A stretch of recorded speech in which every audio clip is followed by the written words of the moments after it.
Boa noite, está começando agora mais um episódio do Blackout Podcast. Hoje, como sempre, a gente está recebendo um convidado fenomenal, fora de série. Hoje a gente está recebendo o apóstolo Moisés. Ele é apóstolo,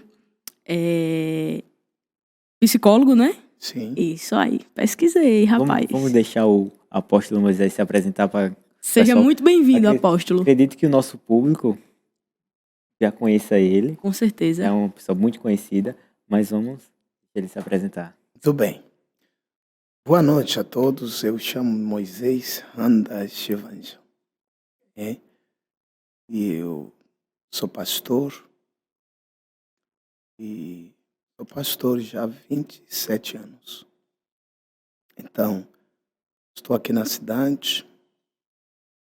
Há 20 anos que estou aqui na cidade. Estou caminhando já para 20 anos que estou aqui na cidade de União. E desde que eu estou aqui, eu tenho me apaixonado. Tem sido muito bom. Apóstolo, todo mundo aqui na cidade sabe que o senhor não é daqui, não é brasileiro, Isso. é africano, mas de qual país na África o senhor é natural? Muito bem.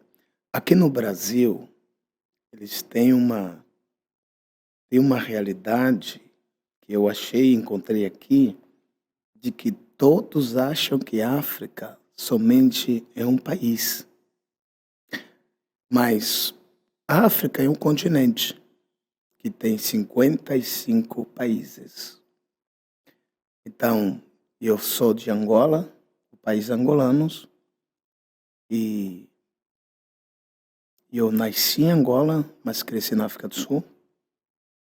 E a partir daí, minha vida começou a expandir para o mundo.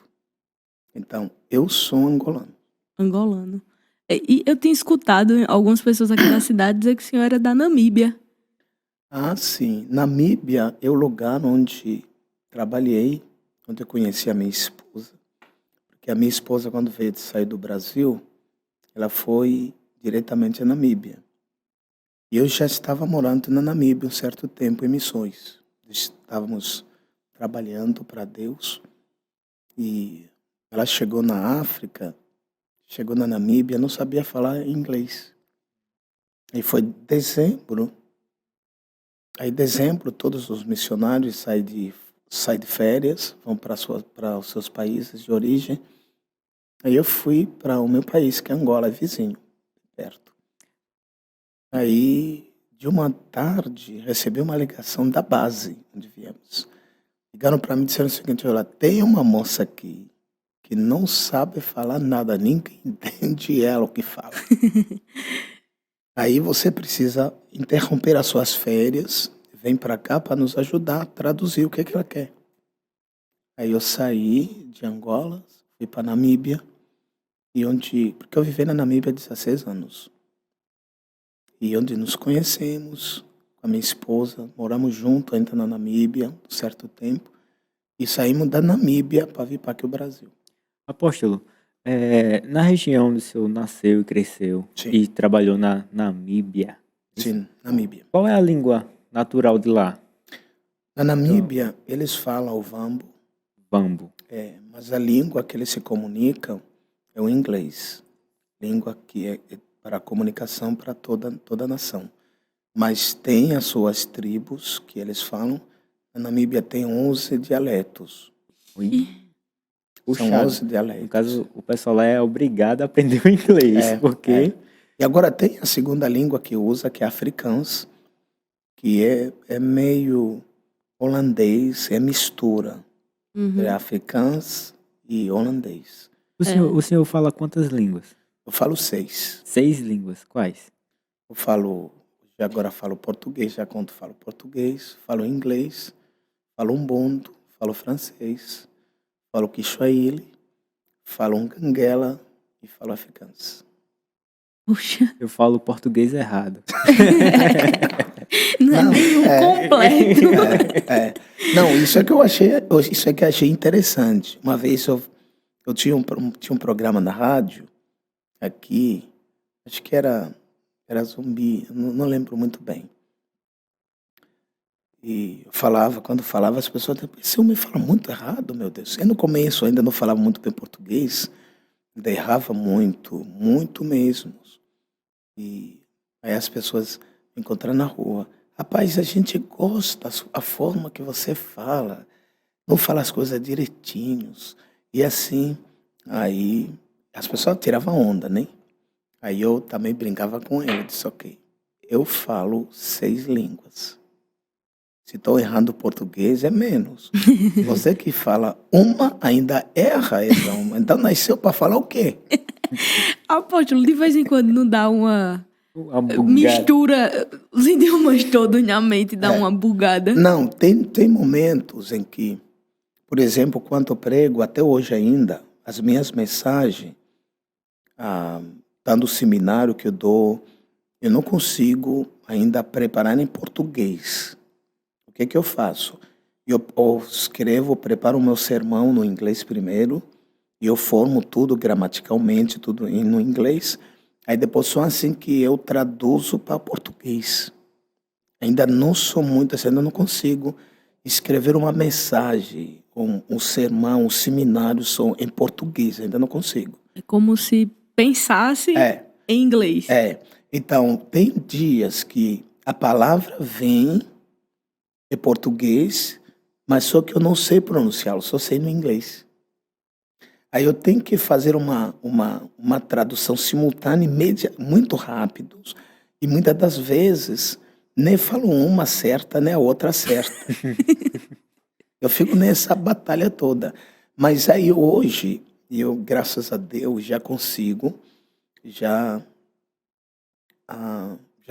me manter, falar em português, que hoje ainda, a minha dificuldade de português ainda, eu não consigo os pronomes, não consigo definir muito bem ele, ela, e aquela coisa dos outros troco ainda.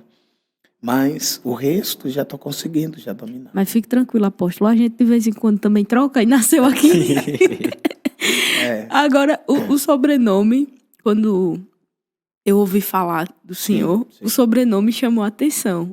Deixa eu ver se eu sei pronunciar certo. Randa Tivandia. Isso, pronunciou bem. Tem algum significado sobrenome? A origem dele? Tem. Porque os africanos, eles colocam um nome, muitas das vezes, dos deuses que tem. Por exemplo, em Angola, a gente tem, para ter ideia, nós temos 59 milhões de habitantes. 59. Aqui vocês têm 200 e pouco. Então a gente é um estado, porque tem, não sei qual o maior estado aqui no Brasil, mas nós temos 59 milhões de habitantes. Nesses 59 milhões, nós temos 49 línguas. Se você sair daqui até Messia, já é outra língua. Se você não souber aquela língua, você não se comunica com ninguém. É por isso que levou muito tempo para os portugueses colonizar a África. Por exemplo, aqui no Brasil foi muito fácil, foi muito simples, foi mais rápido. Mas quando chega na África foi difícil, porque eles não conseguiam dominar várias línguas que tem e conseguia conquistar aqui, mas quando chegar no outro já não consegue mais.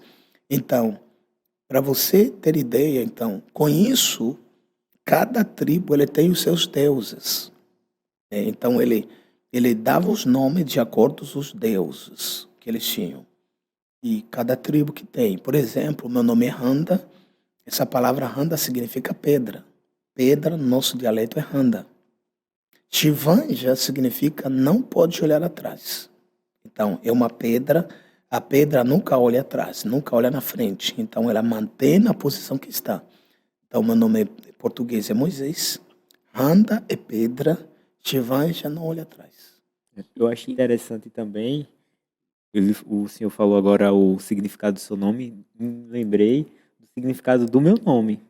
O Sim. Jair Alexander. Sim. Alexandré. Sim. O Jair significa abençoado por Deus. Sim. E o Alexander, que é o Alexandré, Sim. protetor da humanidade. Aí Sim. fazendo a união, abençoado por Deus, Sim. protetor da Da humanidade. humanidade. Que bonito. Não é massa? Me senti até mal, porque eu não sei não o significado do meu. Não sei. Eu, inclusive, vou procurar saber. Muito bem. Mas é interessante. Quem falou foi meu pai. Só que, não que eu não duvidei do meu pai, Eu sei. mas eu fui pesquisar. E realmente é. Tem Muito uns diferentes, mas é o mesmo significado. Como significado. O, Legal. o senhor falou agora da colonização. É, A África é muito dividida entre muçulmanos e cristãos, né? muito. Como que funciona assim lá? Tem muito muçulmano, mais cristão, como é? Não é. Na verdade, se você olhar a África, hoje eu acredito que ainda eu saí em 99. Saí em 99, cheguei aqui no Brasil, né? Saí 2000, cheguei aqui em janeiro, não, cheguei aqui em junho, dia 15 de junho de 2000. Cheguei aqui. 15 de junho. É. Quase no dia do aniversário. Ano 2000. E aí, quando saí ainda, o islamismo ainda não tinha avançado muito, eu acredito que era 30%. 30% do continente africano. Isso era só os países do norte da África, Sudão e Nigéria eles já estavam entrando, o Egito, Nigéria, Senegal, os países do norte. Uhum. Os muçulmanos, eles tinham mais ocupado essas regiões, esses países. Mas a África toda ainda não tinham. Mas hoje, eu acredito, já está caminhando para 70% do islamismo na África. Já está caminhando para 70%, ou seja, 40%. Então, hoje, somente no sul da África, que ainda não tem muito invasão, mas eles já estão chegando. Por exemplo, em Angola, quando saiu 2000, Angola ainda não tinha nenhuma religião islâmica, não tinha nenhuma mesquita. Mas quando já voltei, 2002, já encontrei mesquita em muitos lugares em Angola. Isso não fala da África do Sul, já tinha. Você chegava no aeroporto de Joanesburgo e já encontrava mesquita bem perto do aeroporto. Os caras são muito ousados, eles. Então, hoje, há essa realidade ainda. É claro que é uma guerra, porque os islamismos, isso não se fala, porque hoje tem essa confusão, né? Essa dificuldade. Todo mundo acha que islamismo, aquilo é cortar a cabeça do povo. Bomba, aquilo não é islamismo. Aqueles são radicais, são fanáticos, mas os verdadeiros islâmicos, os muçulmanos, eles fazem aquilo. Então, hoje, essa é a realidade que a gente tem lá. Apóstolo, uma curiosidade. Como é visto o Mandela lá na região? Sim. Como ele é visto lá? O Mandela, eu acredito que hoje, no continente africano, Mandela é herói. Até hoje, ainda não se teve nenhum presidente que chegou e viver a política que Nelson Mandela estabeleceu na África. E se você olhar hoje, até hoje ainda não temos. Na verdade, o mundo todo. Que Nelson Mandela ele estabeleceu um padrão de liderança que hoje a gente não encontra muito em muitos países. O cara, ele não fez eleição, mas ele ganhou a presidência. Ele saiu da cadeia para a presidência. Não houve eleição, não houve nada. Então, aí onde você pode observar o poder da influência do poder que esse cara tinha.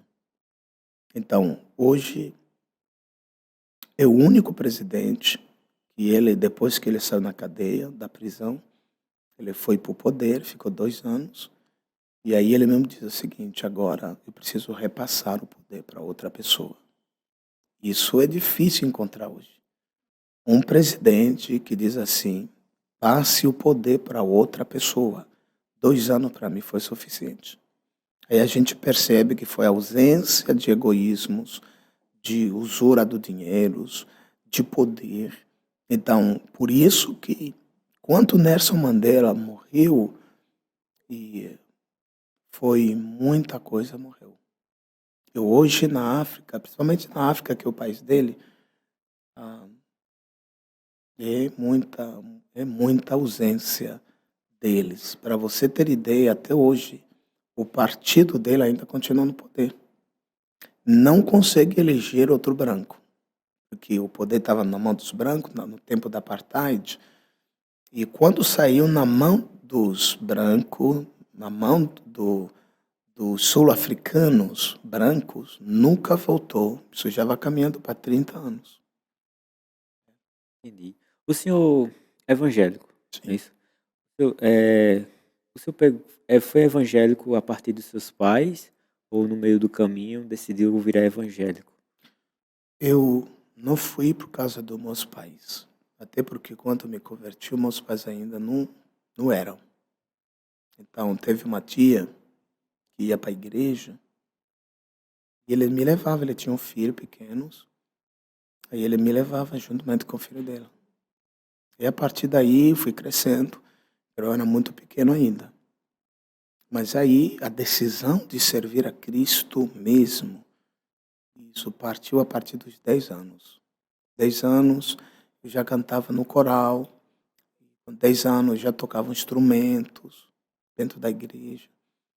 Então, com 10 anos eu já tinha me decidido de verdade seguir a Cristo. É uma característica interessante, né? A pessoa tomar uma decisão que, querendo ou não, é para a vida aos 10 anos. 10 anos. Verdade. É muito diferente o cristão brasileiro para o cristão africano? Tem. O que assim é mais diferente, assim, que mais chama atenção? O que eu achei aqui é que o cristão africano, ele tem mais uma estrutura muito mais arraizada, mais decidida. Por exemplo, eu nunca encontrei na África, o tempo que eu vivi, eu trabalhei em missões, conheci vários países, eu nunca conheci uma pessoa com nome desviados. Tipo, aquele dali era evangélico e Depois tu disso, saiu. Então, na África é difícil você ganhar uma pessoa devido a essa mistura de muitos deuses, né, os deuses pagãos. Então, é muito difícil você converter o cara. Mas também se ele se converte, é de vez. Então, a palavra desviada eu aprendi e conheci aqui. Eu, quando cheguei aqui, me deram uma congregação em Messia para eu pastorear. Aí depois que eu estava ministrando, aí tem as pessoas perto, diz assim, faz uma chamada das pessoas que se desviaram para os desviados. Aí eu olhei para a pessoa e disse, desviado de quem? Disse, não tem gente que era evangélico, que era crente, depois não são mais, e se desviaram, então são desviados. Eu nunca ouvi. Então, isso é diferente, porque isso não significa que na África não tem pessoa que se desviaram. Mas não é comum aqui. Como é comum lá, aqui é comum. Então a pessoa, ela aceita Cristo, ela entrega a sua vida a Deus e caminha um certo tempo, depois ele vai achar desinteressante, aí volta para onde estava, volta a viver a mesma vida de novo, a vida que ele tinha postado diante de Deus, que não viria mais, e ele volta lá de novo, viver as mesmas coisas.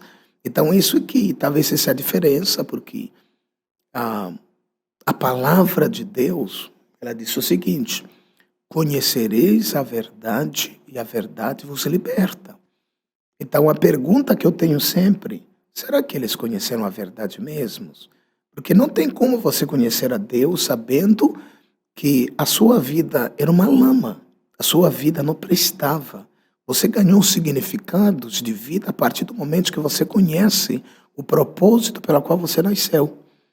Você ganha o significado da vida quando você se conecta com seu Deus. Agora, como que você conseguiu? Você lutou, conseguiu, você é liberto, você percebe a diferença que você vivia antes e o que você está vivendo hoje, Deus presente, e depois abandona, vai embora, voltando ao que você já fazia antes. Isso no começo não fazia sentido para mim. Mas depois, na caminhada, aí eu fiquei percebendo, comecei analisando e vendo muito bem de perto, é que muitos eles não entregam a vida a Deus porque eles querem Deus, porque ele quer se livrar das situações que eles vivem. É. Essa é a diferença que eu achei. Então, porque se você vai para Deus de uma forma condicional, então não tem outra saída. Você amanhã vai voltar. Por quê? Se você serve a Deus condicionalmente, isso vai ser difícil para você. Porque é a mesma coisa você falando com Deus pela situação que você vive, de uma forma, de uma condição de que se Deus me der isso, então eu vou fazendo. Eu estou indo lá porque eu quero uma cura, eu estou indo lá porque eu preciso de um carro, estou indo lá porque eu quero que a minha família volte, o meu filho está envolvido nas drogas, então eu vou lá buscando a Deus exatamente para que Deus faça essa graça comigo. Deus me ajude a viver isso aqui.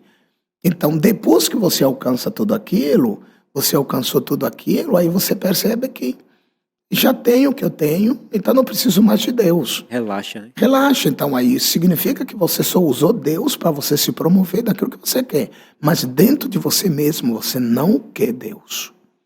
Então, isso é que eu achei a diferença. Isso não significa que na África não tem. Mas não é comum, como eu vejo aqui. A gente vê muito, assim, as missões, o pessoal vai muito, sai daqui do Brasil e vai para a África, né, Sim. fazer missões. Sim. E o senhor meio que fez o caminho inverso, né? Como foi que isso aconteceu? Muito bem. Se você olhar, e ainda contando isso, falando isso, quando cheguei aqui eu fui na Unimed.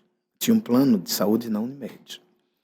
Então, aí fui, sentei na mesa, lá na mesa não, deitei na mesa, o médico estava me examinando, aí olhou para mim, quando me perguntava, ele percebeu meu sotaque, ele disse assim, você não é brasileiro? Eu disse, sim, não sou. Aí ele disse, você faz o que aqui? Eu disse, sou missionário. Aí parou, disse, você é missionário aqui no Brasil? Eu disse, sim. Essa é a primeira vez que eu fiquei ouvindo isso, porque eu achava que só brasileiro que viava missionários na África, mas agora você está aqui fazendo missões. Aí eu olhei para ele, eu brinquei com ele, disse assim, o senhor é médico, o que você faz, eu não posso fazer. O que eu faço, você não pode fazer. Isso não importa se é nos Estados Unidos, não importa se é na África, não importa se é aqui no Brasil. Então, cada pessoa serve a Deus de acordo com o propósito que foi designado para ele. Então, e isso é verdade. Então, tem pessoas que têm esse conceito de que sou brasileiro que via missionários fora. Então, mas na verdade é inverso. Então, tem pessoas aqui que o que eu creio, o que eu prego, o que eu ensino, que todo ser humano ele nasceu com propósitos.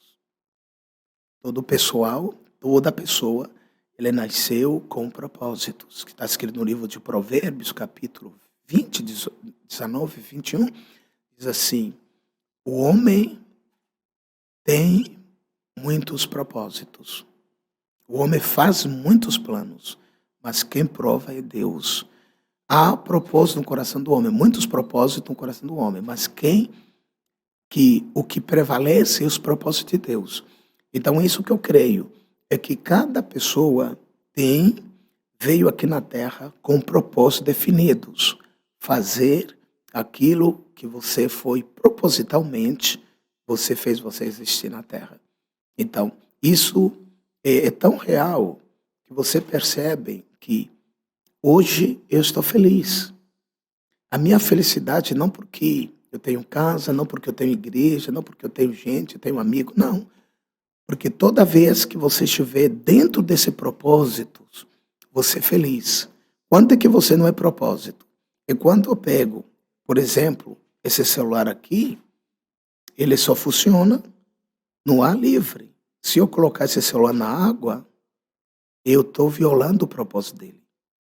Se eu pegar esse microfone aqui, jogar na panela, mexer com a panela, esse microfone não foi o propósito deles. Então você vai percebendo que tudo funciona de acordo com o propósito que foi designado para eles. É claro que toda pessoa ele precisa entender por que você está na Terra, por que você nasceu. A partir do momento que você se conecta com o propósito pelo qual você nasceu, você é feliz, não importa o lugar onde você estiver. Então, quando eu cheguei aqui, sou feliz. É claro que eu tive uma dificuldade, o que a pessoa fala de dificuldade não foi para mim. Por exemplo, muito me perguntam, mas como é que você consegue, na sua igreja só tem branco, você é o único negro? Eu disse, porque eu faço o que ninguém faz. O que você faz é diferente do que eu faço. Então, eu estou dentro do propósito de Deus. Eu não preciso correr atrás das pessoas. Venham para ouvir a palavra de Deus. Não, todas as pessoas que Deus designou que serão pastoreadas por mim. Essas pessoas serão ajudadas por mim. E eu não corro atrás deles. Deus, ele envia e eu faço o encontro com eles. Bonito, né? Profundo também. E falou um negócio que muito interessante, principalmente no tempo atual, Sim, que é a alegria, a felicidade. sim.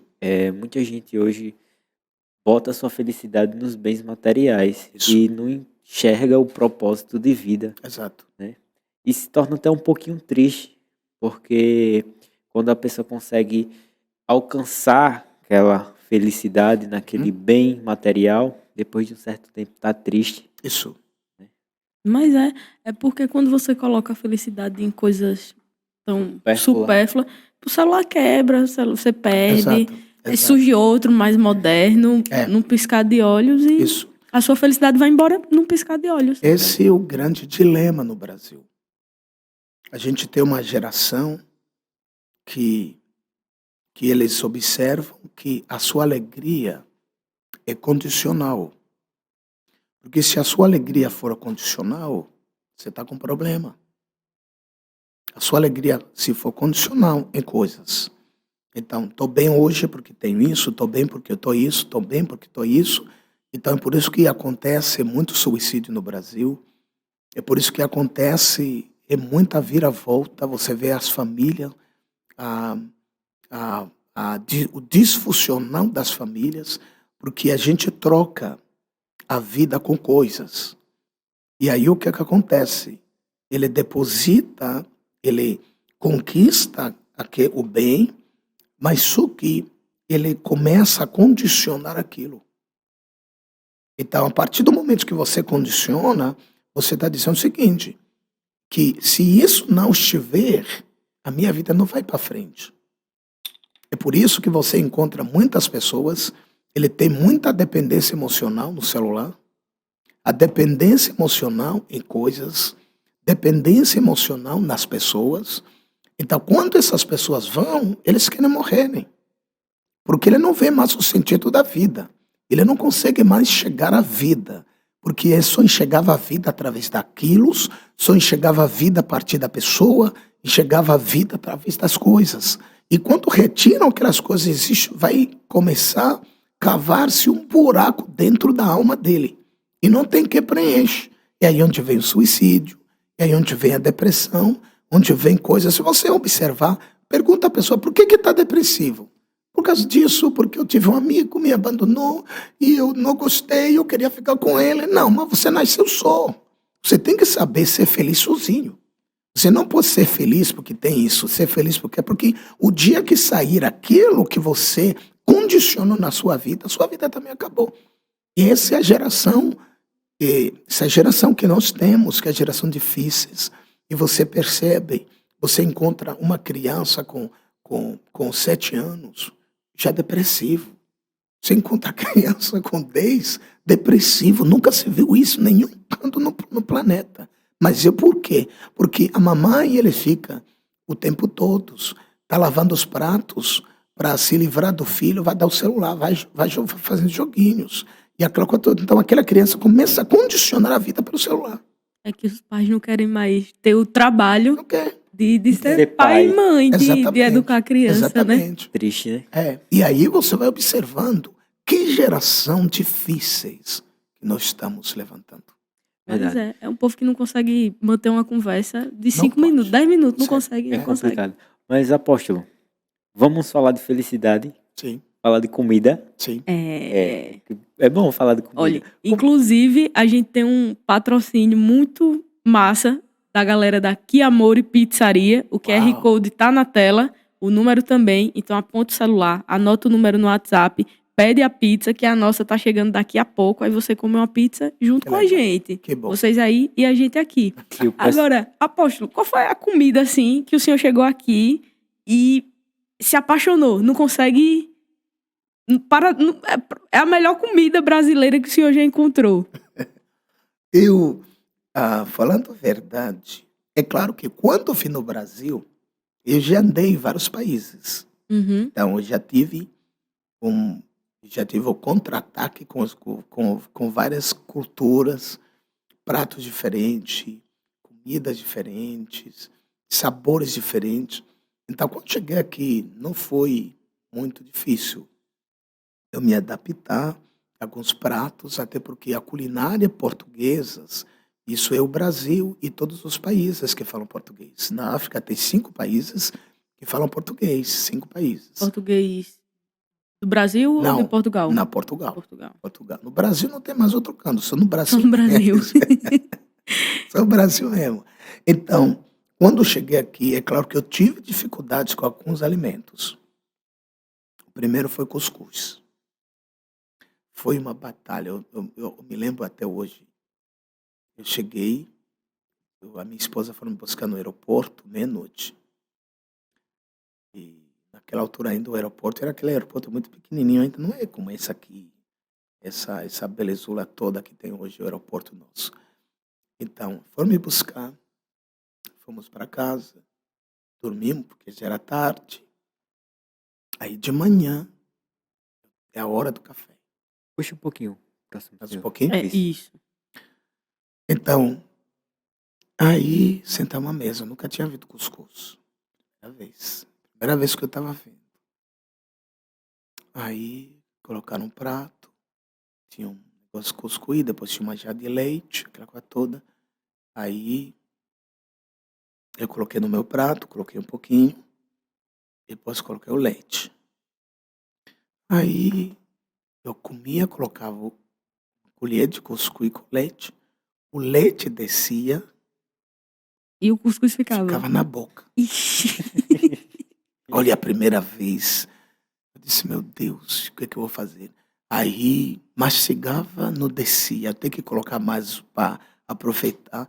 No instante, a boca ficou cheia de cuscuz e ia fazer como?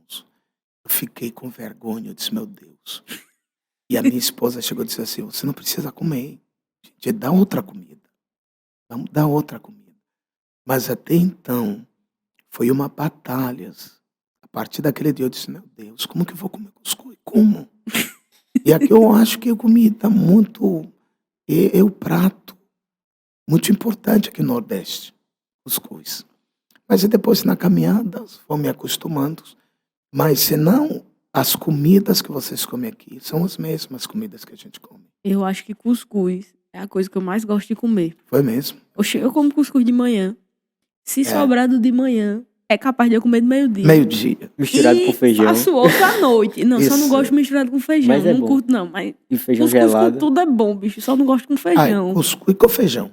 Feijão. Já Ainda comeu? come... Não, ainda não. Oxe, é uma delícia. É mesmo? Eu, particularmente, eu gosto. E meu pai, que gosta, que bota gelado, pedrado o feijão, não sei como é aquilo. É que a gente faz o cuscuz à noite, aí geralmente sobra alguma coisa ali. Uau. Sobra ali, aí minha mãe gosta. Aí sobra ali, ela, pá, cuscuz na hora É, do almoço. realmente. Uau, O uau. cuscuz é uma delícia. Foi difícil. Agora, teve algumas pessoas que disseram assim, tá me dando um cuscuz muito difícil no começo. Tinha que ser o cuscuz assim, bem Fofinho. fofinhos, bem Soltinhos. trabalhados, soltos, aquela coisa toda.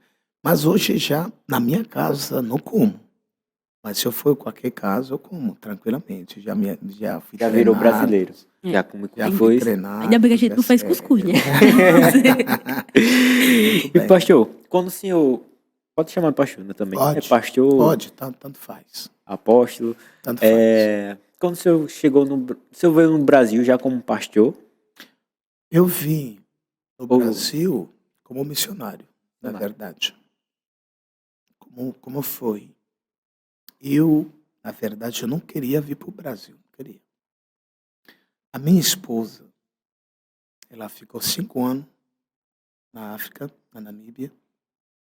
Casamos, só que na Namíbia é o seguinte, se você está 5 anos no país, você tem que, depois de 5 anos, você tem que retirar, voltar no seu país de origem para adquirir outro visto. Então, isso aconteceu. Só que nessa época, eu já estava casado com a Rosângela.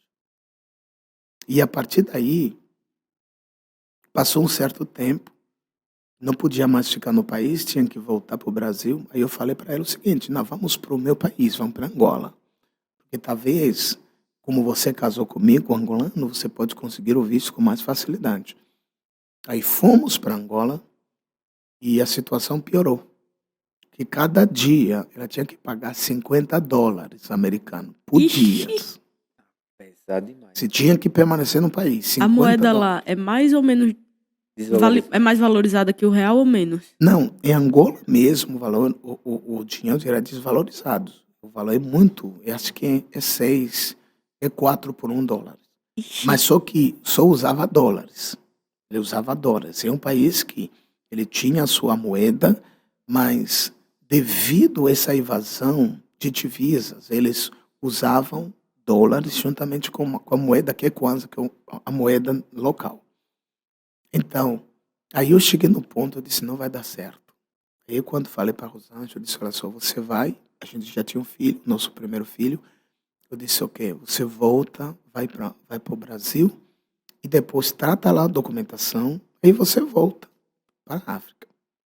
Aí ela veio, ficou 3 meses aqui. E o filho de vocês. Meu filho estava junto com ela, veio. veio com ela aqui. Porque era bebê ainda, tinha em torno de uns 5 meses, 8 meses. Inclusive, um abraço, viu, Emanuel? É. Abraço. Então, nisso, aí ela ficou aqui o tempo.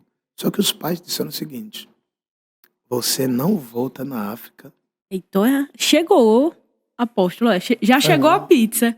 A Aqui, felicidade amor, não chegou. é brincadeira não. felicidade Pega aí, chegou. já aí. Foi muito rápido, hein? Valeu, viu, amigo? Valeu. Um abraço pro Fernando. Ó, pessoal, QR Code na tela, o número também. Peça a sua pizza que ainda dá tempo de comer aqui junto com a gente, viu? Pessoal, não se esqueça, se inscreva no canal, ative o sininho e siga todas as nossas redes sociais. @blackoutpdc, Instagram, Facebook, Twitter, Spotify também. É isso aí, galera. Lembrando, QR Code na tela, aponte do celular, compre sua pizza e assiste esse podcast incrível com o nosso apóstolo, Moisés. Pois é. Que bom. Galera da produção, traz aí guardanapo pro apóstolo. Se possível. Aí, Muito bem. continuando. Aí ela ficou aqui 3 meses, mas depois os pais, ela disse o seguinte, ela não ia voltar na África sem eles me conhecerem. Disseram o seguinte, você não volta para a África se o seu marido não vir para o Brasil. Aí nisso, ligou para mim. Diz assim, olha só, os meus pais querem te conhecerem, não estão me liberando para voltar até que você venha nos conhecer eles. Eu disse, olha, eu não quero ir para o Brasil. Porque eu tinha dificuldade de português, eu não sabia falar português. Eu disse, como é que eu vou falar num país que ninguém não fala nada, só fala português só. Então, com isso, eu teve essa resistência de vir para o Brasil.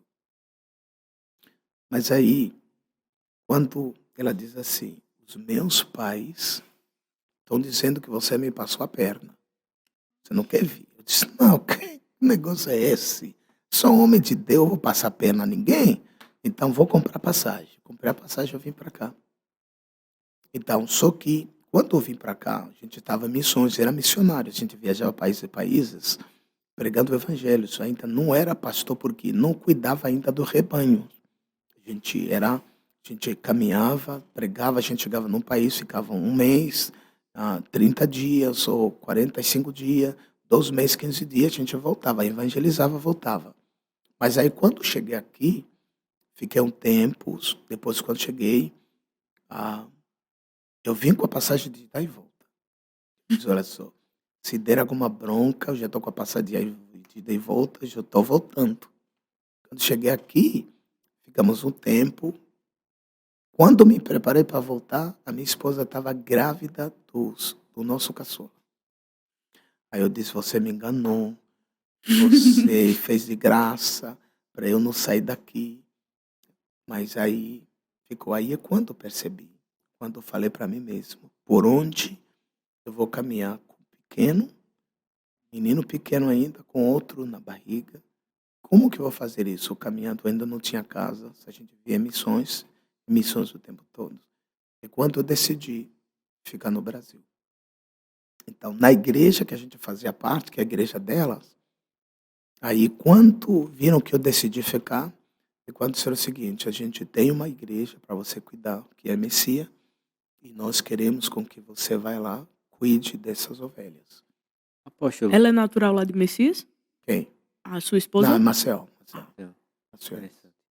Apóstolo, infelizmente, né, o Brasil, ele tem um preconceito, um racismo Sim. muito grande. Sim. Eu queria saber do senhor como foi o racismo. Se já Se sofreu já alguma... sofreu racismo Não, eu sofri bastante. aqui Mas no Brasil. Não, no Brasil.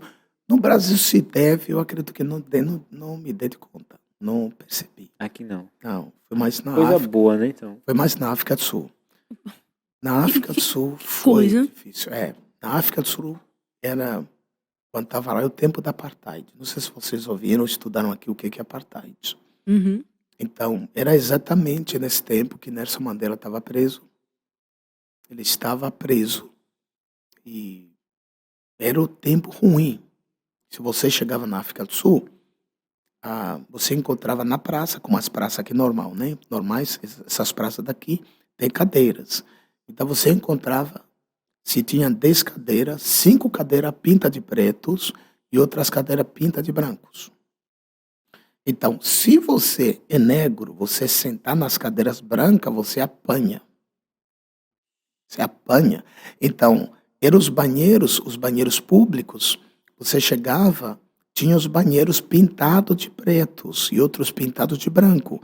Se você entrar num desses banheiros, que você não aguenta dos banheiros dos brancos, então porque você está provocando. Aí você apanha. Era tão ruim essa situação, era tão gritante, que até inclusive nas igrejas. Tem igreja que nego não podia entrar. Onde se fala da palavra de Deus. Então, os brancos não entravam na igreja dos negros. Então, era muito ruim. Eu passei uma, é claro que nesse tempo eu já estava preparados. Eu já estava em missões há muito tempo, a gente já fomos treinados nessa questão do racismo. E era difícil. Eu teve um congresso mundial de missões. Nesse congresso, eu ministrei, eu preguei. Teve um pastor branco, ele gostou da minha mensagem.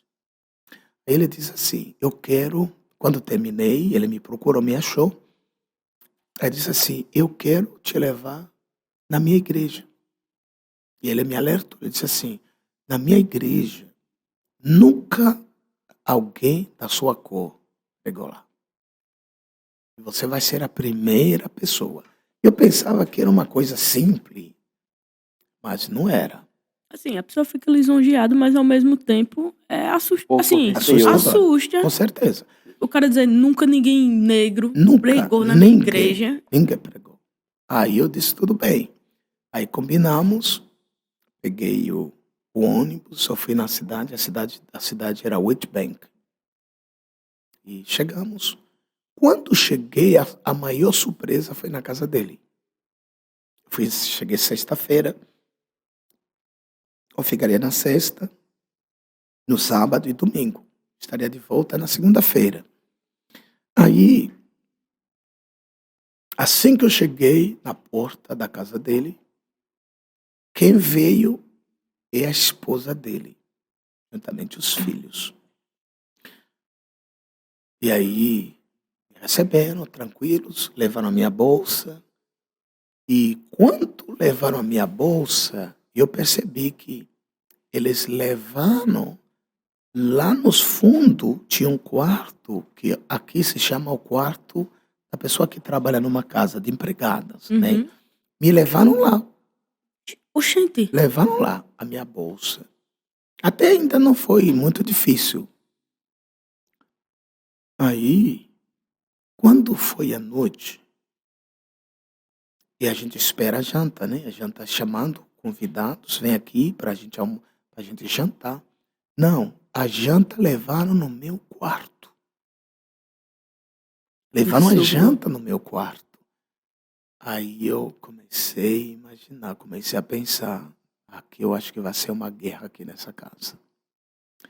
Dormi, comi, não reclamei nada. Já até medo a pessoa É. dormir. Exatamente. Aí fiquei à noite. No dia seguinte, eu orei. Eu disse, Deus, eu quero sair nessa casa, deixar uma bênção nessa casa. Eu quero que essa casa seja abençoada, sejam livres desse espírito de racismos. Aí orei. De manhã cedo, trouxeram café da manhã no meu quarto de novo. Mas só que lá para as 10 horas, o pai tinha saído para, parece que ver na questão do carro, o motor tinha problema do carro. E aí, fiquei eu e a esposa estava no quarto e os meninos. Só que os meninos estavam na sala estudando, que estavam na época de prova. E o outro mais velho, ele não sabia muito bem matemática. Sabia muito bem matemática. Aí eu vi que eles estavam falando, os outros chamavam o outro de burro, você não sabe, e você já está 2 anos, não consegue vencer matemática. Aí na hora eu senti que o Espírito Santo está falando comigo, de que aí tem a chance. Aí eu me aproximei na sala, me aproximei um pouco acanhado, mas eu me aproximei. Eu disse, o que está fazendo? Eu perguntando, o que vocês estão fazendo? Não, estamos estudando, aquela coisa toda. Eu disse, você é muito bom em matemática? Aí outros, não, essa aqui não sabe nada. Eu disse, muito bem, mas se você quer a minha ajuda, eu vou lhe ajudar. Aí eu sentei com ele, eu ajudei, fazendo as frações e tudo aquilo. E eles, meio-dia, eles foram para a escola, 13h. Quando foram 5 horas, eles voltaram. E o outro mais velho, ele estava pulando de alegria, porque tirou a nota máxima na escola. Aí chegou, abraçou o pai, abraçou a mãe, e ele estava chorando, porque nunca consegui, mas agora consegui. E aí com aquilo, a mãe, ele ficou emocionada. Foi lindo. Mas depois o pequeno, o mais velho, o irmão pequeno, ele disse assim, mas também tem alguém que ajudou eles para tirar essa nota. Aí o pai perguntou, e a mãe perguntou, mas quem é essa pessoa que ajudou? Era na escola? Aí o pequeno disse, não, esse homem aqui que o papai trouxe aqui que ajudou ele. Estudou com ele. A partir daquele dia, já não almocei mais no quarto, já almocei na sala com eles. Para você ter ideia, como é o racismo na África. Aí com isso, eu já ganhei o almoço, já tinha que almoçar na mesa com eles, já virei famílias. Isso no sábado. Quando foi no domingo, de manhã, porque na África os cultos nas igrejas de manhã. Aqui à noite. Aí naquele momento, me chamou para ir para a igreja. Aí só que o pastor me alertou, ele disse o seguinte, quando a gente chegar na igreja, você vai percebendo que muita gente, eles não vão chegar perto de mim, porque você está perto de mim. Ele já me alertou. Isso a gente tá falando de quantos anos atrás? Isso, 24 anos. Minha idade. 24 anos. Aí disse, quando chegar na igreja, tem muita gente que não vai chegar perto de mim, por causa de você. Disse, tranquilos. Combinados.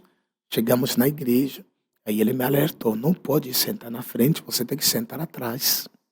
Aí eu fiquei atrás, sentado atrás. Aí o culto foi começando. Aí depois o pastor anunciou: temos um pregador novo, que ele vai ministrar hoje, é um visitante, ele vai ministrar na nossa vida hoje. Como a igreja não era grande e pequena, aí quando ele disse que é um pastor novo, todo mundo olhando atrás, fizeram 360 graus, só tinha eu de novo naquela igreja. Você ia ver o semblante das pessoas. Duvidando, né? Será que é esse cara? Aí ele me chamou, ele disse assim: missionários, pode vir ministrar. Eu gosto do sapato que tem, que a sola, ele faz umas zoadas. Eu caminhava no meio, o clima ficou tenso, o silêncio tomou conta da igreja. Aí eu fui na frente, peguei o microfone. Assim que eu peguei o microfone, saudei o povo. As duas fileiras que estavam na frente levantaram todo de uma vez. Vuco! Foram sentar atrás. Aí não me aguentei. Aí eu disse: Deus me segure, senão se chorar aqui não vou conseguir falar nada. Mas naquele momento o clima ficou tenso, ficou pesado. Eu disse: meu Deus, como vou começar a pregar agora? Como vou iniciar? Eu pedi, disse: Espírito Santo, me ajude. Eu preciso ter um início desse culto. O Espírito de Deus me deu uma figura de linguagem muito forte. Eu peguei na hora. Eu disse: ok, gente, preste atenção. Eu vou fazer uma pergunta. Quem responder essa pergunta, essa pessoa é muito inteligente. O lugar era só branco, não tinha nenhum, nem da cor de vocês. Era tudo branco, branco de verdade. Tipo europeu. Eu disse: quem responder a pergunta, essa pessoa é inteligente. A pergunta é essa: se você está numa viagem, você está no deserto, a África tem muitos desertos, então quando usa o deserto, todo mundo sabe o que é. Eu disse: você está no deserto, não tem água, a água que você está levando está quase acabando, e ainda lhe falta uns 300 quilômetros a pé. E você não tem mais água. Não obstante, nessa caminhada, nesse deserto, você encontra um local, um poço d'água. Tem água, e nessa água come porco, bebe porco, água verde, tem os animais, os sapos lá dentro, tudo dentro. A minha pergunta é: você bebe dessa água? Ou você passa, não bebe essa água, você morre lá na frente? E tem uma senhora, parece que era de 60 anos de idade. Ela levantou e disse: eu tenho resposta. E disse: pois é. Aí todo mundo olhando. O clima tenso, você imagine, se você deixar cair alguma coisa no chão, todo mundo se assusta. Naquele momento, a senhora levantou, de 60 anos, acredito que 60 e poucos anos.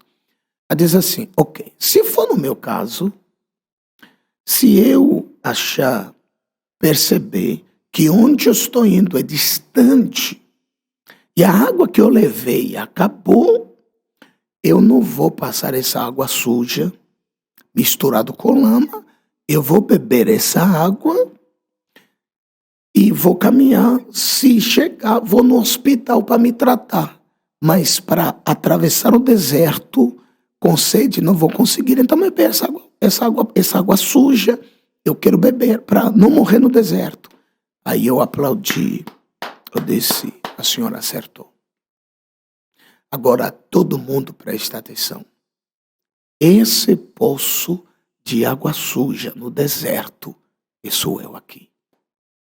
Agora a decisão de vocês: se vocês tomam essa água, e vocês serão tratados na frente, ou vocês morrem no deserto de preconceito, de racismos, e hoje vocês têm a chance. Vocês não têm ideia. O povo caindo numa gargalhada. O povo não acreditava que eu levaria essa situação nesse nível. O clima se abriu, começaram a rir, aí eu comecei a pregar. E quando terminei, eu vi a igreja toda de joelho chorando. De joelho chorando. E aí eu comecei a ministrar, porque eu chamei eles, eu disse, ok, quem quer segurar hoje? Vem aqui na frente, eu quero orar por você. A maioria foram na frente, se ajoelharam, orei com eles. E depois tem um mais velho, chegou e disse assim, eu nunca vi um negro pregando dessa forma. Aí eu disse assim, você nunca convidou ele? Como que vai saber? Então, aqui quando cheguei aqui no Brasil, o povo fala disso. Mas como eu vivi o pesado, se eu vejo, é claro que quando cheguei aqui eu percebi na igreja é que muitas pessoas eles não permaneciam, mas eu também não posso julgar que eles saíram porque eu sou negro, porque hoje 70% da igreja que eu tenho é tudo branco. Tem muitos negros. O único negro africano sou eu. Então, eu não senti muito na pele. Eu acredito é que uma das formas que talvez eu não senti muito, porque eu já sei quem sou eu. Então, a crítica de qualquer pessoa não me influencia mais. O que a pessoa acha de mim, isso não, para mim, não chega dentro. Até porque eu já defini quem sou eu, então já conheço as minhas habilidades, já sei o que eu sei, então já me defini, já me conheço. Então, opinião de qualquer pessoa, seja quem for, não encontra espaço, porque eu já sou completo. Lá na África, o pessoal conhece Zumbi dos Palmares? Vê de que forma? É claro que lá tem alguns países que conhecem, já ouviram falar de zumbi, e tem alguns países, por exemplo, no Congo Democrático e Nigérias, que se estuda de que talvez a geração de zumbi é de bandos.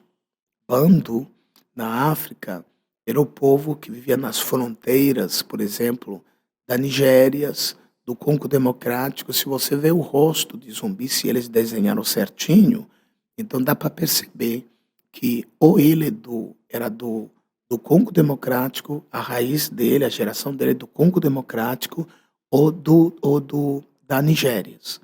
Porque se você perceber, na África dá para perceber, quando eu olhar um africano, e eu já consigo definir de que região é, de que parte ele é, já consigo definir.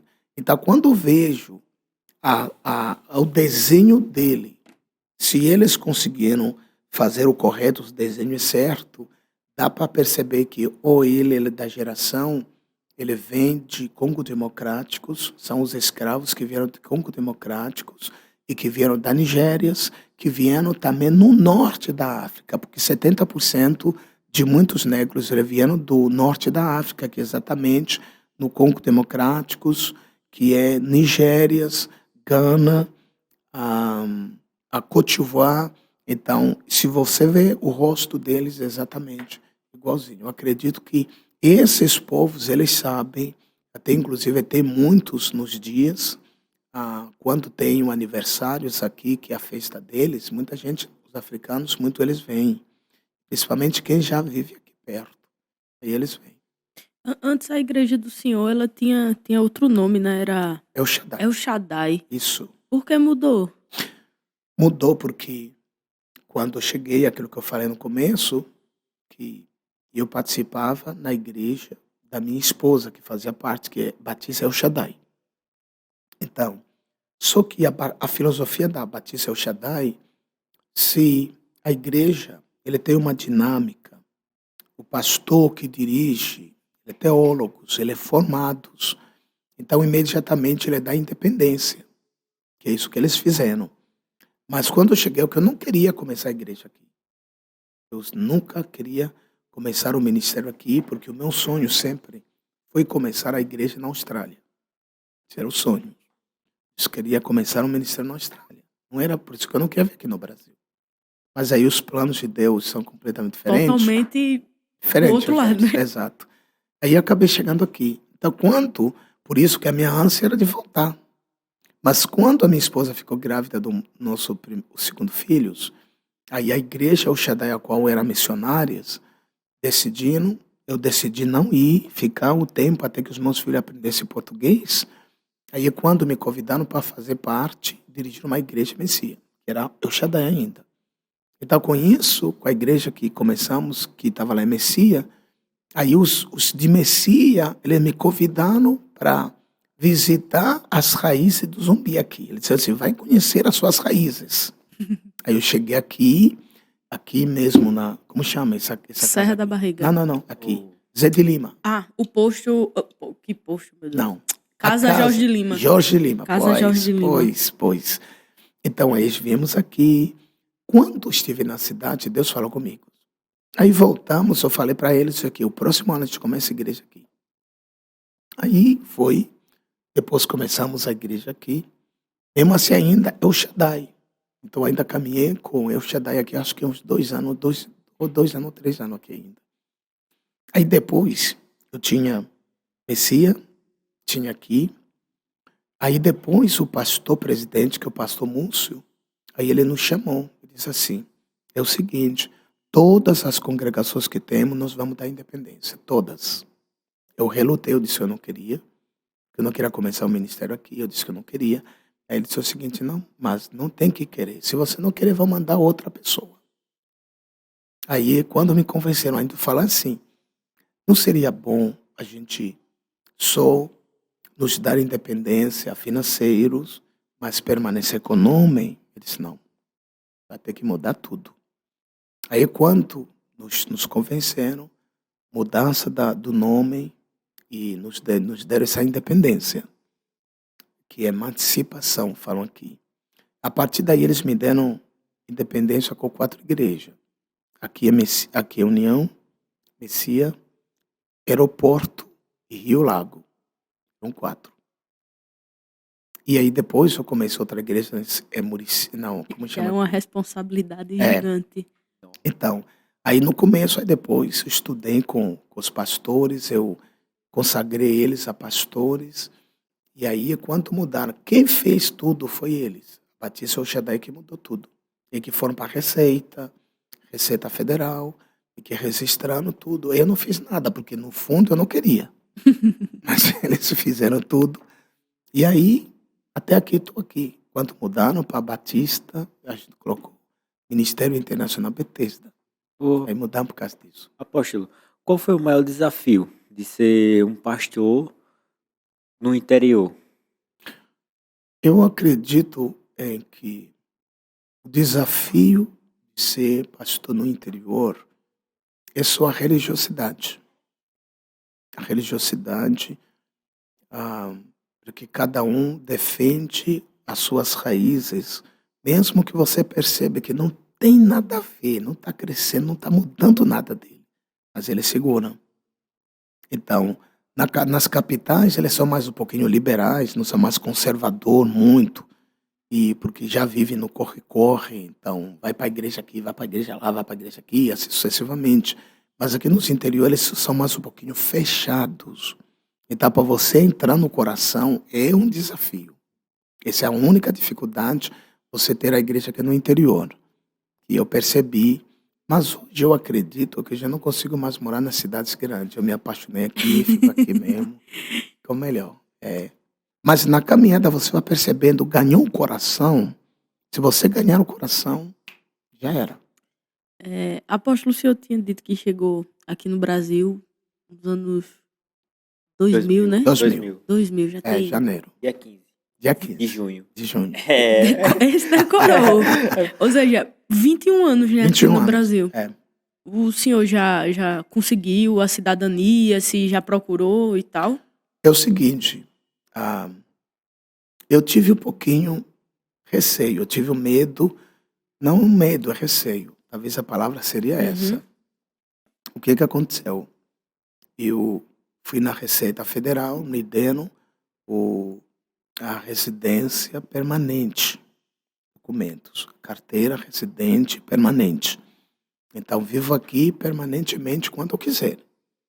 Então, com essa carteira eu podia renovar, por exemplo, agora eu renovei agora, me deram uma de 5, Depois, quando expirou, me deram de 10, depois me deram mais de 5.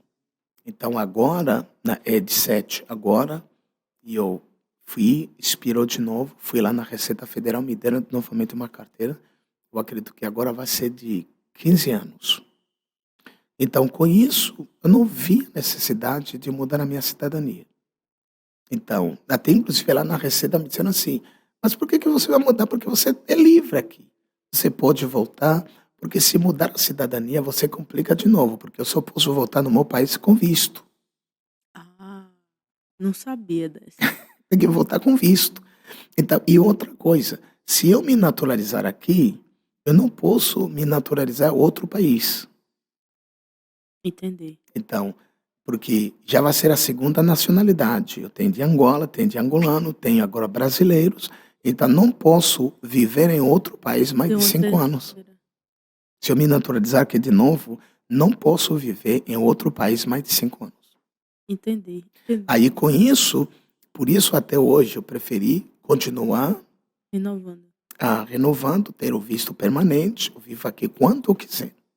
Vivo aqui quando quiser. Então, por isso que não vejo essa necessidade de eu perder a minha nacionalidade. Apesar do senhor não ter a cidadania Sim. brasileira, mas o senhor nunca pensou assim em se candidatar a nada? Não. Isso aqui nunca passou na minha mente, até porque a minha missão é definida. Eu estou aqui como pastor. Entendi. Então, e isso nunca passou na minha mente ser candidato de nada. Nunca. Até porque, se isso fosse, eu acredito que seria um desafio para mim. Porque é a mesma coisa eu mudar de água para o vinho. Porque o propósito que me trouxe aqui é completamente diferente. Salvar, resgatar as vidas das pessoas. Hoje a gente tem um presidente dito abertamente cristão, defende os ideais cristãos. Enfim, como é que o senhor, enquanto pastor, avalia até agora o mandato do presidente Bolsonaro? Eu acredito que é um desafio para ele. Eu sempre falo, não queria ficar na pele dele. É um desafio grande porque ele foi se tornando nessa guerra toda. Eu acredito que antes dele ser presidente, ele não sei se era cristão já, não conhecia. Era já, né? Então, mas aí eu acredito que depois que ele se tornou presidente, aí ficou difícil. E é claro que tem esse mandato deles de muita guerra, de muito puxa para cá, muita dificuldade, que no final as pessoas acham que ele está se tornando mais cristão para ganhar votos, mas a gente não sabe o coração dele, na verdade. A gente vê os ideais deles e o que ele defende, a gente vê a filosofia deles, então é muito mais conservador e é isso que conquista o coração das pessoas que conhecem a Deus, que ele está para conquistar os valores da família. Então isso, o Brasil é muito família. O Brasil é muito família. Eu percebi isso quando cheguei aqui. Então percebo em que é muito famílias e principalmente os antigos. É claro que essa geração que está crescendo agora é diferente. Mas se você olhar, quem tem 50 anos, quem tem 40 anos, quem tem 70 anos, é muito família. Acolhedor, né? Muito famílias. Então essa questão, essa filosofia, ela pegou. Essa filosofia pegou muito. Pegou quanto você trata de família, você conseguiu. Então, exatamente essa brecha que ficava, que ele segurou, se bem que talvez o seu governo está sendo uma coisa difícil, porque difícil eu acredito que governar esse país, porque é muito grande também, muito grande. Eu não queria ficar na pele deles. Eu não posso dizer que avaliar o governo se está bem, se não está bem. O que a gente só vê pelos resultados que está acontecendo, muitas batalhas, mas eu acredito, para os brasileiros, pode avaliar que talvez o seu governo está sendo como eles queriam. Mas eu acredito que eu só fico feliz quando ele toca os valores da família, porque não tem nação que se vive sem família. Verdade. Não tem. A gente vê assim muito pastor, né? Exato. Dentro do governo O dele, governo dele, militando. militando. Inclusive o Malafaia. Malafaia cobrou a briga. O senhor acha que o Malafaia se mete tanto, fala É. tanto, milita, compra tanta briga? O senhor acha que às vezes o Malafaia devia se preocupar mais em pregar do que tá defendendo Bolsonaro em rede social? Na verdade, só que o tempo todo a Bíblia, ele fala da política. Se você olhar a Bíblia fala da política.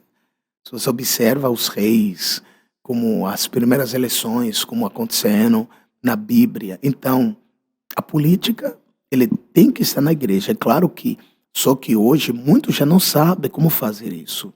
Como já muita situação difícil aconteceram no país, então quem se levanta, como Sila Malafaia se levantou, é claro que gera crítica para muita gente.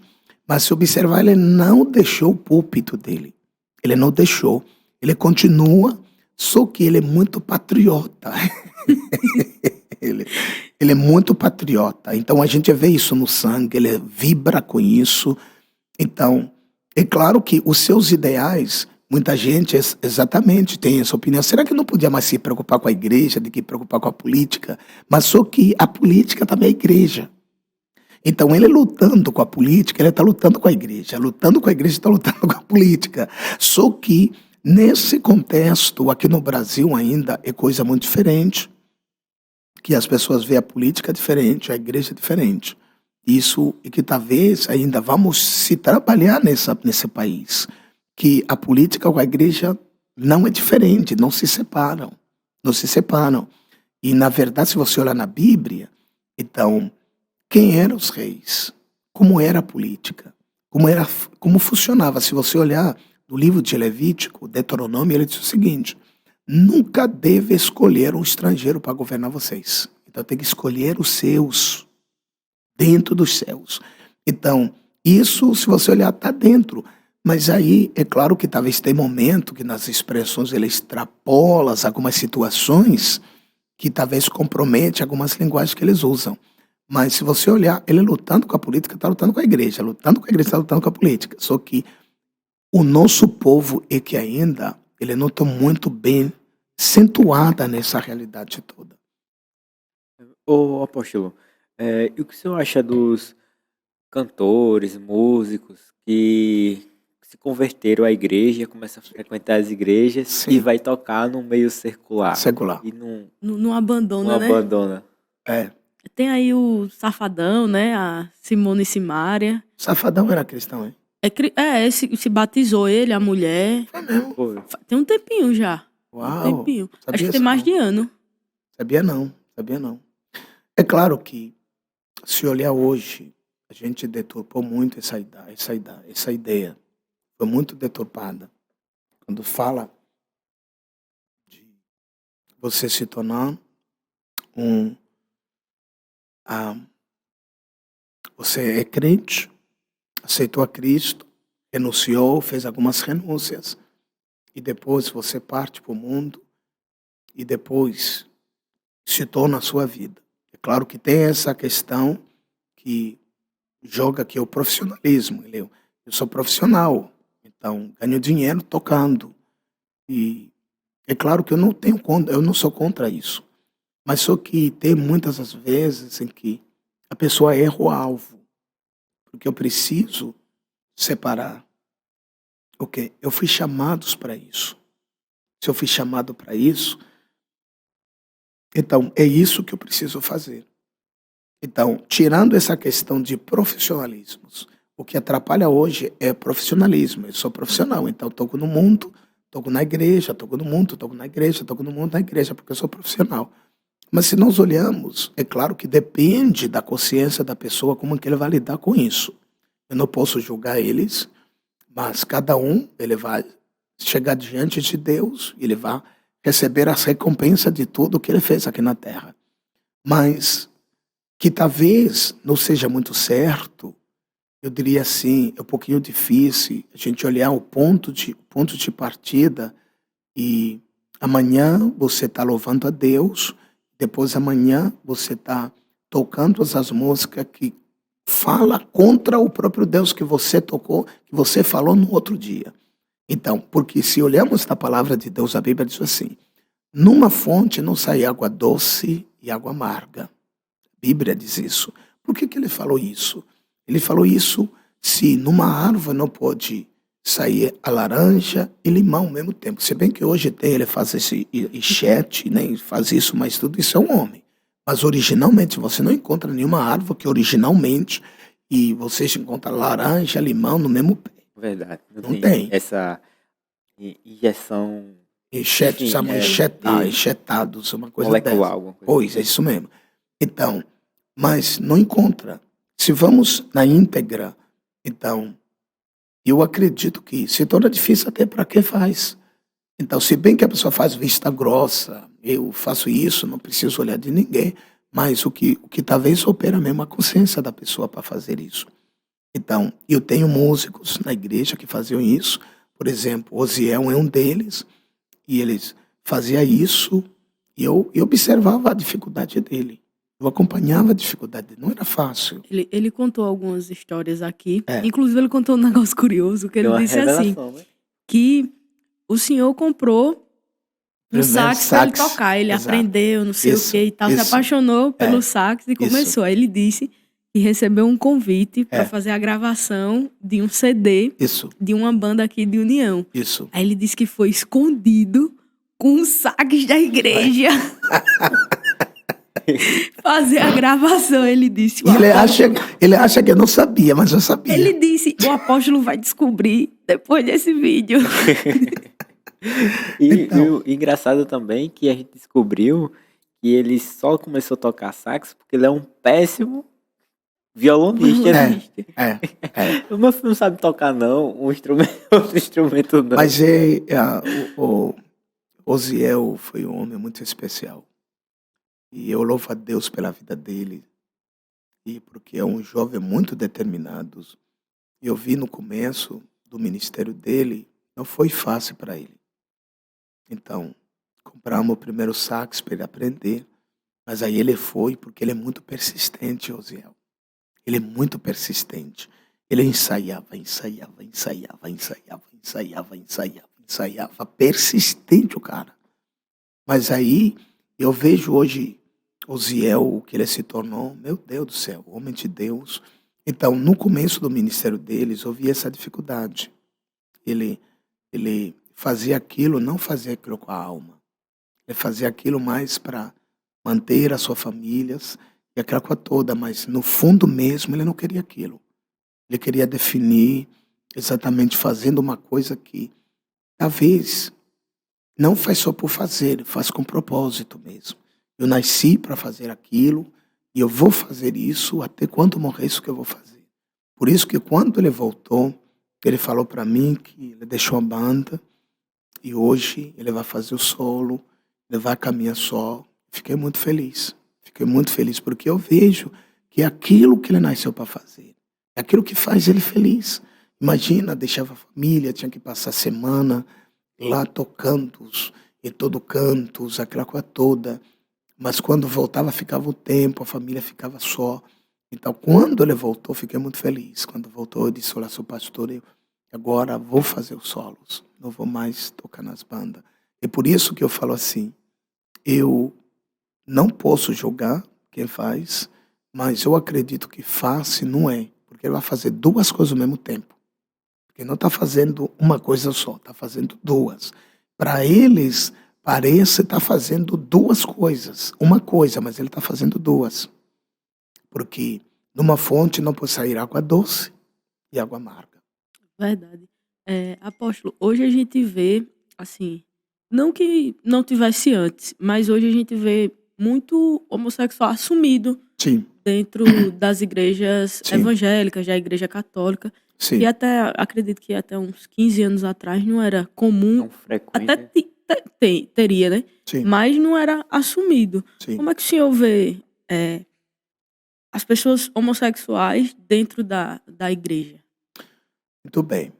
Eu acredito que esse é o tema difícil, que até agora, até hoje ainda, ninguém consegue dar a definição certa. Todo mundo ainda está chutando. É tudo novo. Tudo novo hoje, mas se você olhar na Bíblia, o homossexualismo já é antigo. Você olha a Babilônia, você vê a, a- vê alguns países daquela época foi destruídas exatamente por causa disso. Eu me lembro que, se você olhar na Bíblia, ah, os caras queriam ter relações com anjos. Era Fala logo em, Sodoma e Sodoma e Gomorra. Gomorra, É, né? fala também em Gênesis, é. não, logo Gênesis fala, fala exato. também. Então, os anjos foram para resgatar Ló, lá em Sodoma. E os caras perceberam que vieram homens daí dessa casa.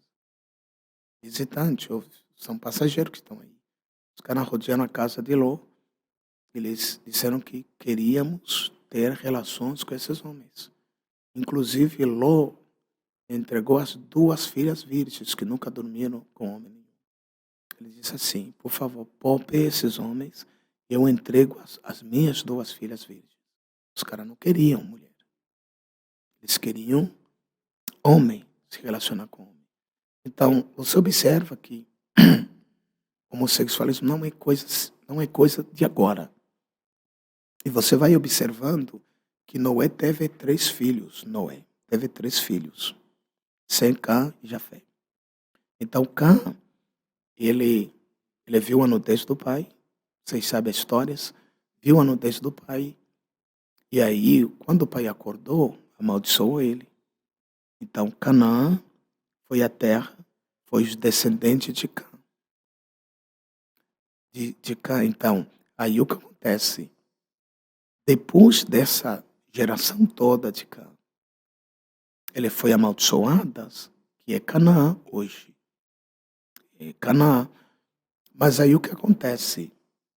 O que aconteceu? Dentro, praticamente eles é que estabeleceram essa linhagem de homossexualismo no planeta. Porque o descendente deles, eles faziam relações com o pai, com mãe, com irmã, com tudo. Isso era Canaã naquela época.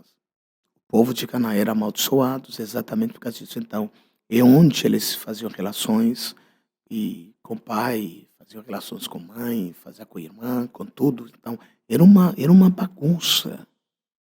Então, a gente vê na Bíblia. Então, quando a Bíblia vem falando, ele não vai falando coisa que está acontecendo hoje, vem falando o que aconteceu já há muito tempo. Os resultados que isso vai gerando. Os resultados que isso vai gerando. Só que essa geração de hoje, isso não importa. Isso não importa para eles. Mas aí eu acredito que eu nunca tive dificuldade disso, vendo pessoas homossexuais na igreja. E claro que estão lá buscando a Deus. Eles vão buscando a Deus. Então, como eu também estou indo para a igreja para mudar, como eles também estão indo para a igreja mudar. Então, cada pessoa vai refletindo o que achar que é normal, o que achar que pode mudar para melhorar a sua vida com Deus, melhorar o seu relacionamento com Deus.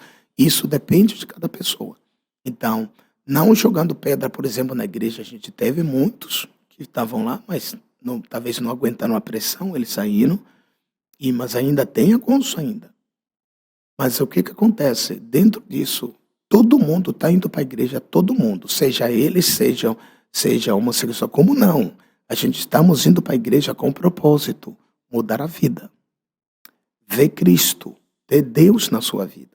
Então, dentro desse contexto, se a pessoa ele achar por bem que precisa mudar algumas coisas na sua vida para você manter o seu relacionamento com Deus, vai mudando.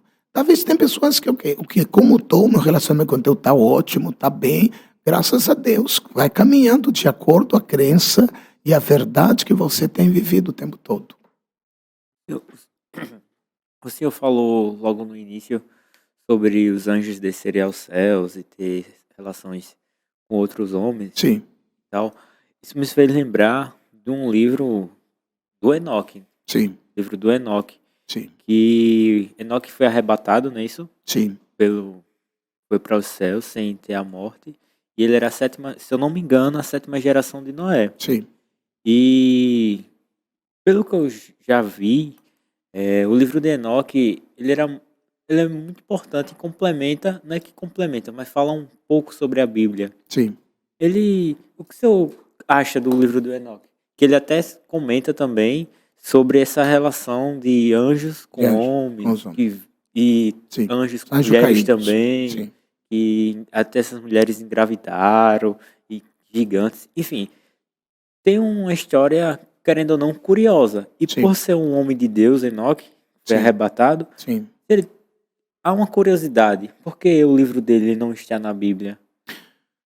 E, na verdade, esses são os livros que não entraram no cânon. No cânon, aliás.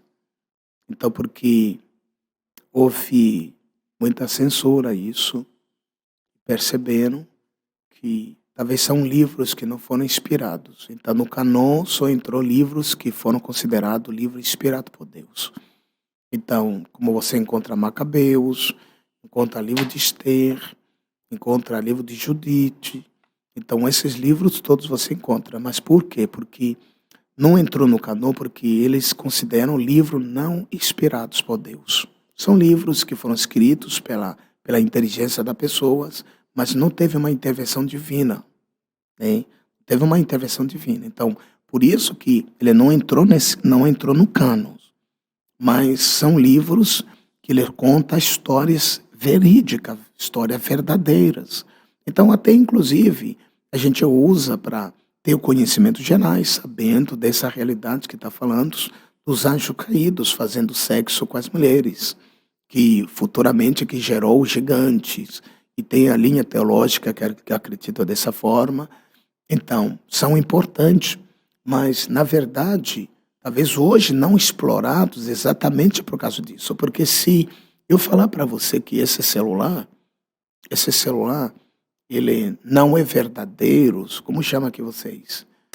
Falso. Falsificado. Falso. Falsificado, a palavra é essa. Não, esse celular aqui é falsificado. Você compra se você quiser, mas ele é falsificado.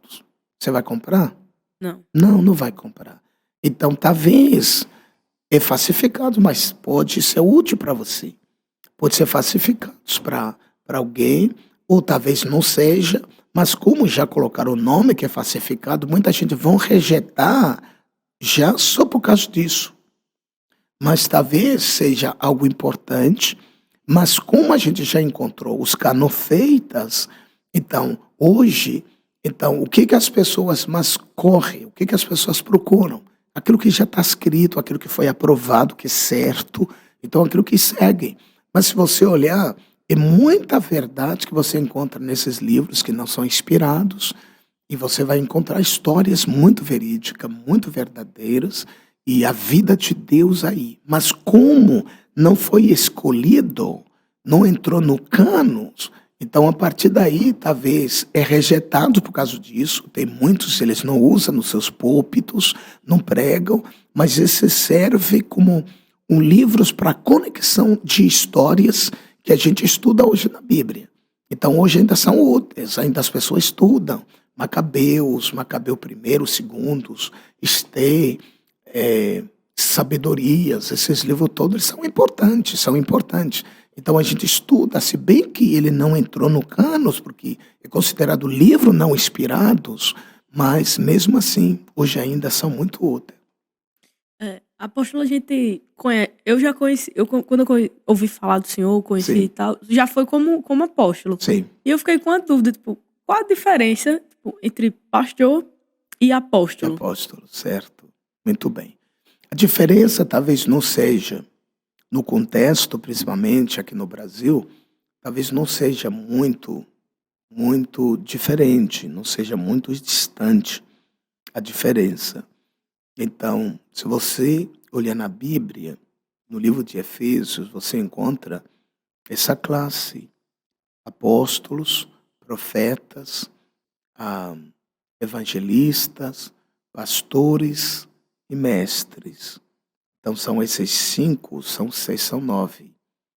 Então, não são 5. Então, o que acontece? Hoje, aqui no Brasil, é difícil Até inclusive, alguns falavam que aqui o Brasil é anti-apóstolos, porque eles acham que apóstolo só teve os primeiros apóstolos de Jesus. Eu já li algo sobre isso, sobre essa polêmica de dizer que como Cristo Sim, não tá mais, não vive sim, aqui mais com a gente, não tá em terra, sim, então não tem como ter apóstolo, né? Aí sim. tem essa polêmicazinha, Muito né? bem. Não tá, nem tá físico, né? Mas no coração da gente. É, ele está. Muito bem. Então, essa é a polêmica, mas uma coisa que eles esquecem, uma coisa que eles não percebem é que pastor também está na mesma classe. Profeta está no mesmo lugar. Evangelista está no mesmo lugar. Onde tem a palavra apóstolos, tem pastores, tem evangelista, tem mestre, está no mesmo lugar. Então, se vocês olharem muito bem, então, são chamadas específicas, porque a palavra apóstolo significa enviados. Significa enviados. Então, são fundadores de ministérios. Então, pastor, ele é chamado para pastorar ovelhas, mas os apóstolos, eles são enviados para consolidar, para iniciar, para implantar ministério e sustentar. Então, talvez a diferença é essa. Pastor, ele foi chamado para pastorear ovelhas, mas apóstolos, eles foram mais chamados para consolidar, para estabelecer territórios, para estabelecer autoridade. Então, eu acredito que a diferença, a dificuldade que teve aqui no Brasil, diz, não, apóstolos já morreram, não tem mais apóstolo, então não tem mais, principalmente os conservadores, eles defendem muito essa era, defendem muito, mas é muito definido, se você vai olhar na palavra de Deus, vai lendo, você vai percebendo que tem uma diferença, a diferença é essa, os enviados, pastores, eles foram chamados para pastorear. Então, por exemplo, eu estou aqui porque eu fui pastor antes, mas sou apóstolos. Então, o que acontece? Eu tenho a missão de fazer o quê? De consolidar pastores. Consolidar, ajudando eles a avançar, a crescer. Porque senão, quem vai consolidar pastores? Outros pastores? É possível. Mas o que se entende hoje muito mais? É claro que aqui no Brasil é pastores, mas se você for nos Estados Unidos, for na África, em outros países, a questão de apostolado já não é coisa diferente. Aqui no Brasil ainda está chegando agora, é um susto. Muitas pessoas ainda não entendem como também aqui é difícil exercer ofício de profetas, aqui no Brasil. Difícil. Então, aqui o que mais se exerce aqui é pastor, evangelistas e mestre. Então, apóstolo e profeta, aqui no Brasil é difícil. É capaz de você rodar algumas igrejas e não encontrar nenhum profeta. Encontrar nenhum profeta, porque eles também acreditam que os profetas eram para antes, mas hoje não tem.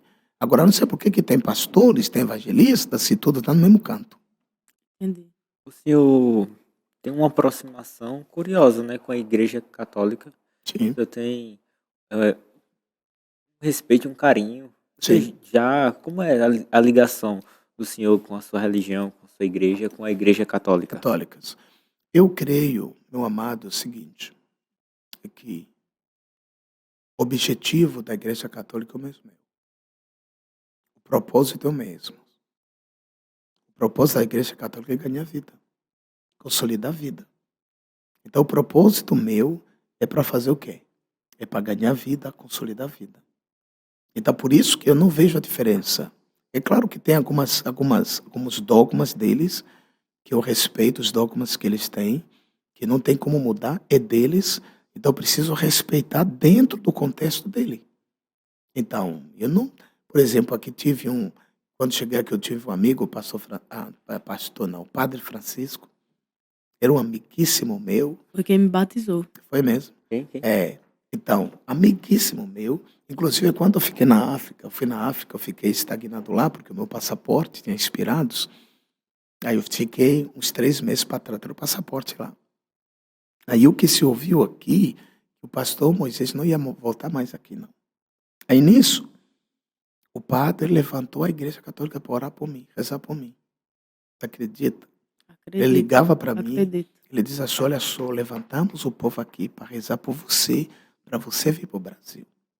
Eu primeiro, por exemplo, é que me levou à Igreja Católica lá que é a Catedral lá em Maceió. A gente almoçamos junto lá.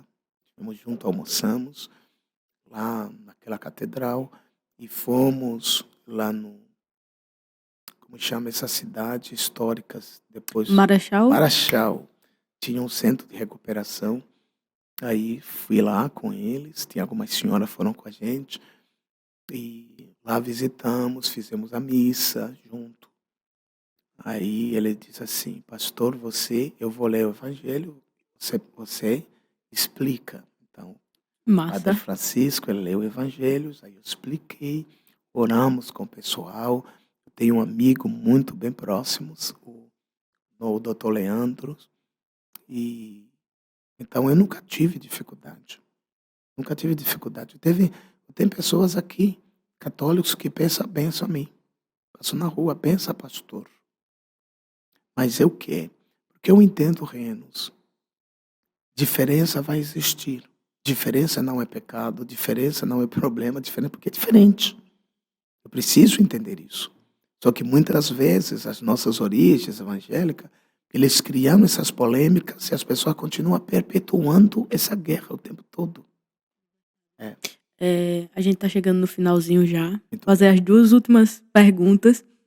Eu acho que hoje tá passando por, acredito que um dos momentos mais difíceis da Na humanidade, humanidade. Sim, que é a pandemia. sim. O senhor acredita que a pandemia é um sinal, assim, do fim dos tempos? Eu não creio. Não creio assim. Pode ser, pode não ser. Se nós olharmos no livro de Apocalipse, é claro que a gente percebe que tem muita coisa, parece, mas a gente não pode chegar a uma conclusão que é, porque as pandemias não começaram hoje. Né? Verdade. Não começaram hoje. Já houve pandemias fortes, que essa ainda. Houve muitos fortes. Se você olhar no Egito, houve. Então, em todo canto. Se olharmos no livro de Mateus 24, Jesus diz assim, isso pode ser o início das dores. Ele usou a figura de linguagem da mulher grávida, que ele começa a sofrer dores de partos e o bebê, toda vez que as dores do parto começam, é o sinal que o bebê está chegando. E Jesus falou isso, e que vai haver guerra, vai haver doença, rumor de guerra, se levanta pai contra mãe, contra filhos, filho contra mãe, mãe contra filhos, matarão uns os outros, aquela coisa toda, se odiarão, se levarão nos tribunais, está escrito aí. Mas só que Jesus, ele disse uma coisa no final, ele diz assim, mas isso não é o fim. Não é o fim. Isso apenas é o início das dores. Mas como virá o fim? Jesus, ele deixou claro. O fim só virá depois que se pregar o evangelho do reino. Então, hoje ainda se prega o evangelho da salvação. Se prega o evangelho do arrependimento. Porque quando é que vai se pregar o evangelho do reino? Quando começar o mundo todos, eles ouvirem, começar a pregar o evangelho do reino, e a partir daí, a Bíblia disse, Jesus disse, aí se vem o fim. Então, o evangelho do reino ainda não se começou. Se vocês olharem e perceberem, poucas igrejas falam do reino de Deus. Falam mais da salvação, de arrependimento, tem que se arrepender. Então, o evangelho do reino ainda, muitos ainda falam mais pouco. E Jesus disse, quando vocês verem que o evangelho do reino for pregado em todas as nações, aí tenham a certeza que o fim chegou. Então, por quê?